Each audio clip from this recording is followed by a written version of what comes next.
是你们不是都好奇我这购的洋槐花有没有揍吗？来吧，早上5点50，天刚亮我又开始做饭了。先来小试牛刀做个洋槐花饼，尝尝到底是怎么个事儿。洋槐花先给它洗干净，放一边控着水，鸡蛋白糖加牛奶，咱来调个蛋挞液。我这也是没长眼，这牛奶还是黑芝麻的，那颜色怪怪的，也不知道揍出来到底好不好吃。180度烤16分钟，洗干净的洋槐花收到容器里，磕上3个鸡蛋，再来勺的面粉，来点食用油，简单的调个味儿。这个全程没加一滴水，直接给它搅和匀，留着备用。4孔锅申请出站，配上1层油，再来给它摊匀。不粘锅也不能让它闲着，来上几块黄油，再来煎点黑椒牛仔骨。因为这个洋槐花饼，我真的害怕俩孩子他不吃，这你们都嫌弃我这天天早上做个饭叨叨个没完。说实话，我这天天早上起床的怨气真的一点都不比鬼少。咱就说那大早上的，谁不想搁被窝里多睡一回懒觉呀？你还真别说，这个饼揍出来瞅着挺有食欲的。不粘锅里的牛仔骨也熟了，也给它夹出来。哎呦，这蛋挞跟他们中毒了一样，瞅着就不好吃。6点29喊咱们家1号选手起床吃饭了，这饭后水果呢也是必不可少的。苹果给它洗干净，切开去核，咱这简单的一顿早饭不就糊弄过去了吗？来上1碗银耳羹，这早上也没来得及煮稀饭打米糊。这瘪犊子看到这个饼，他是不敢吃还是咋回事呀？其实我能看出来他不想吃，但是我这早起给他做饭，他不吃的话又害怕我伤心，所以很明显他这也是硬着头皮吃下去的。今天这个蛋挞也是给瘪犊子惊呆了，问我为啥是这个颜色，这都给我问无语了个屁的。放心，老娘还能会害你不成？结果人咬了一口说太难吃了，他不想吃。就咱今天这个早饭揍的那也是一言难尽的。这都已经6点44了，还咱们家2号选手起床吃饭了。这大的吃完早饭还不忘记带上门口的垃圾，自己下楼上学去了。换咱们家2号选手接着吃饭了。其实咱们家2号选手那听话的时候也挺听话的，但是脾气上来的时候跟他爹一样，也是特别乖。就咱们家俩瘪犊子那都是吃软不吃硬的货，你喊着宝贝儿让他干啥他干啥。不知道你们家孩子都是啥样的。这今天外面下着雨，咱们家德华小姑子早上就给我发信息，让我今天不要送孩子了，她去送。我一直都很难理解为啥会有姑嫂矛盾，那不应该是人心换人心，4两换半斤吗？我是真服了，我都怀疑大郎是不是梦游了，说他要去送孩子上学去。我与你要碰好开来，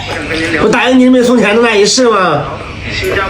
他今天下雨呀，不需要你送呀，俺家小姑子会送的，不需要你。少点就滚，闭！我真的是瞅他个货都不烦别人。这妹妹吃完早饭自己下楼找她姑姑去了，就咱这每天早上的时间点卡的，那也是稳稳当当的。瞅见没，这妹妹坐上她姑姑的电动车了，看到人给我挥手了吧？她知道我每次都会在阳台上看她，我就说那货今天早上哪起那么早，原来又是被尿给憋醒的呗。趁她上厕所的时间，咱来把床上的毛毛给她摘一下，简单的给她整理整理，就这稍微收拾一下，这瞅着心里都得劲多了。顺手再来把她自己换下来的脏衣服给洗上，我这可没那个命，也没指望过大郎给我洗衣服。这不提他还好，一提他我感觉我这更年期都到了。无缝衔接，那头货也醒了，把他要吃的早饭也给他揍上。漂亮，这他妈又干糊了个屁的。他这今天要是再敢给我逼逼赖赖的，我非大嘴巴子呼他脸上。你只要记住一句，他妈吃不死的都是好饭。你怎么这样讲呀？有啥区别吗？不得很。这样讲跟那样讲有啥区别？吃饭，不要叨叨，吃饭。那天天早上不是大葱就是大蒜呢，一张嘴都能给人炫2里地。来吧，掰开一个给你们瞅一眼，这抹上辣椒油，它还真的挺好吃的。这剩的还有好多，我都不知道该咋做了。大老远好不容易够的，我都害怕给它浪费了。要不然的话，咱回头做个槐花宴吧。你们都说一下，到底怎么做好吃？试试这一兜子槐花能不能做一顿丰富的大餐。好了，都散了吧，又他妈嫌弃1两母的一天。